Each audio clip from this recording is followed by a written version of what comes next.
문재인이 지난 금요일 날 울산의 현대차 공장을 찾아갔습니다. 저는 이 대목을 매우 의미심장하게 봐야 되는데 일부 경제 전문지 빼고는 구석에 달았어요.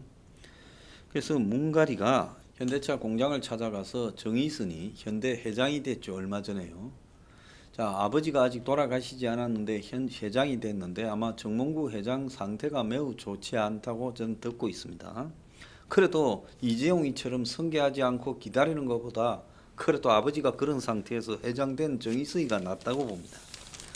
그런데 거기에 현대모비스가 개발한 콘셉트카에 타가지고 관계자들과 대화를 하고 있었다는 겁니다.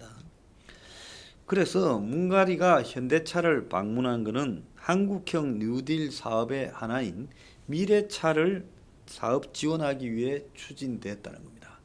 그러니까 문가리의 한국형 뉴딜의 핵심이 디지털 뉴딜 그리고 이 그린 뉴딜인데, 그린 뉴딜의 핵심은 현대차고 디지털 뉴딜 원격 진료 뭐 언컨택트부터 데이터 때문에 이런 거는 다 삼성이라는 거예요.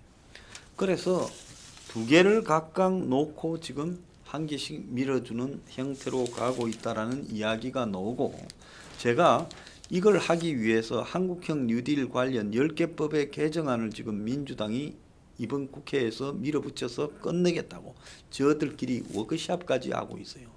국민이 한국형 뉴딜에 아무 관심이 없습니다. 160조로 하고 일부는 국민들한테 펀드를 모아서 하겠다. 이미 4조 원에 가까운 돈이 올해 추경에서 뉴딜로 들어갔어요. 근데 이게 도대체 코로나로 인해 붕괴된 서민의 삶을 회생시키는 거하고 무슨 관계가 있어요? 현대차의 사업과 삼성전자의 사업이 아무런 코로나하고 관계도 없고 경제 회생하고 관련도 없어요. 이거는 기업들이 앞장서서 R&D 비용을 투자해서 4차 산업혁명과 관련되는 비용을 스스로가 R&D 비용으로 지출해야 될 부분이에요. 정부가 이런 부분에 들어가는데 감세 면세를 많이 해주잖아요. 그것만으로도요, 제가 봤을 때는 충분한 겁니다. 그런데 코로나 핑계로 삼성전자와 현대자동차를 갖다가 겨냥해 가지고 디지털 그린 뉴딜이라고 만들면서 그 정부 돈, 내년에는 여기에 들어가는 돈이 한국형 뉴딜에 22조가 넘어요. 국민들 앞에 1차로 20조의 펀드를 모은다 하지 않습니까? 그것도 3% 원금 보장, 3% 이자를 보장해 준다다가 난리가 한번 났지요. 도대체 왜 이 짓을 하고 있는가? 향후 5년이 미래차의 골든타임이다. 전기 수소차 130만 대 보급, 신축 건물 전기 충전 의무화, 주차구역 100곳당 5곳 설치. 전기차가요, 국민들 생각만큼 그렇게 대거 보급이 될 수 있을까요? 전기차는 문제가 없습니까? 굉장히 전기차의 현재 배터리 기술이나 이런 부분에서 문제가 아직도 많지요. 기술력에서요. 그런데 이런 식으로 한국형 뉴딜을 가지고 지금 현장 행보를 했다면서 현대차를 노골적으로 찾아간 거, 이거 정말 문제라고 생각합니다. 전기차, 수소차 활성화 주요 전략을 갖다가 지금 발표를 하고, 그래서 전기차 충전소를 엄청나게 많이 만들고 전기차 가격 인하를 하고 수소차 충전소도 만들겠다. 그래서 이 신축 기존 건물들이 지금 전기차 충전기 의무 설치 비율을 높이고 배터리 임대업도 허용하고, 자, 그러면서 완전 자율차도 2024년부터 상용화하겠다.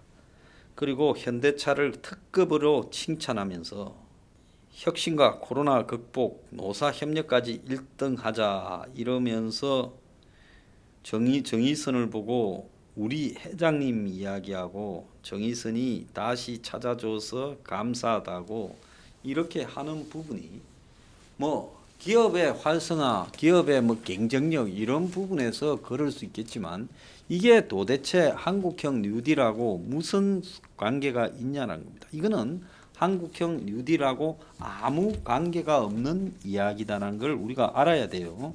자, 거기에 지금 또 하나의 문제를 보면 도대체 한국형 뉴딜이 뭐냐는 거예요. 왜 이걸 하는 거예요?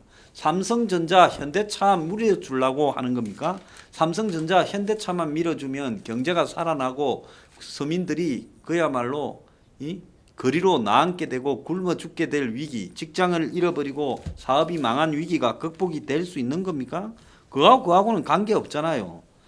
그런데 이 뉴딜 계획을 보면 코로나 이후 경기 회복을 위해 마련한 국가 프로젝트인데 이 전기차, 수소차나 또 삼성전자의 무슨 언택트 원격 의료 같은 거는 이런 거하고 관계없이 옛날부터 추진되던 기업의 목표인 겁니다. 근데 문가리가 2020년 4월 달에 비상경제회의에서 코로나 이후 경기 회복과 관련해서 지금 한국형 뉴딜이라는 말을 썼어요. 그 전에 제가 제일 먼저 썼지요. 그리고는 5월 7일에 3대 프로젝트 10대 중점 추진 과제를 발표를 했습니다. 그러면서 한국형 뉴딜은 코로나로 인한 극심한 경제 침체 극복 및 구조적 대전환 대응이라는 그런 과제 속에서 비대면 수요 급증으로 디지털 경제로 전환 가속화, 저탄소 친환경 경제 요구 정대, 경제 사회 구조 대전환과 노동시장 재편의 변화가 일어날 거다. 그래서 미국의 루스벨트가 1929년부터 대공황에 미국 뉴딜을 마련한 것처럼 코로나로부터 한국 경제 회복을 이렇게 한다면서 한국형 뉴딜이라는 말을 썼어요. 자, 그래서 2025년까지 디지털 뉴딜, 그린 뉴딜, 안전망 강화 세 가지 축으로 한다는데 안전망 강화라는 게 이게 형식적으로 들어있지만은 핵심은 디지털 그린 뉴딜이라는 겁니다. 그러면서 지금 디지털 뉴딜에 보면 데이터 댐, 지능형 정부, 그리고 스마트 의료 인프라, 이 삼성 관련이라 봐야 되겠지요. 그린 뉴딜에 보면 친환경 미래 모빌리티, 모빌리티가 뭐예요? 차잖아요. 그린 에너지, 수소하고 이거는 전기 이야기잖아요. 그린 리모델링 이런 게 들어 있습니다. 이 두 개를 모아가지고 그린 스마트 스쿨, 디지털 트윈, 국민안전 SOC 디지털화, 스마트 그린 산단이에요.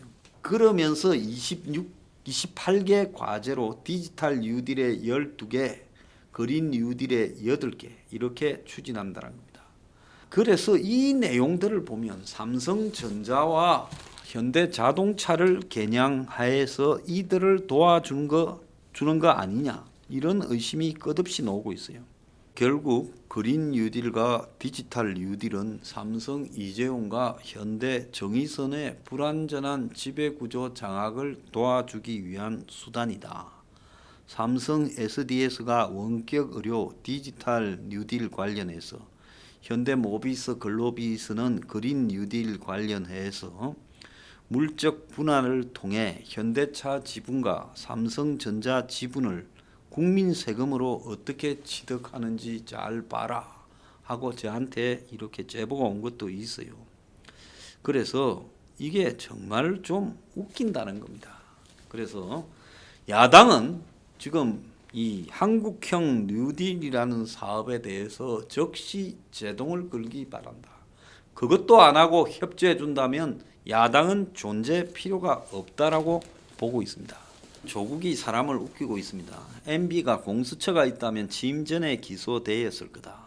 그런데 공수처 비리는 누가 또 수사합니까? 생선 지키는 고양이가 생선 먹는 거는 또 누가 지키냐는 이런 이야기가 나올 거고, 민주당은 공수처 방해 행위를 두고 보지 않겠다, 반드시 저지하겠다 이렇게 말하고 있어요.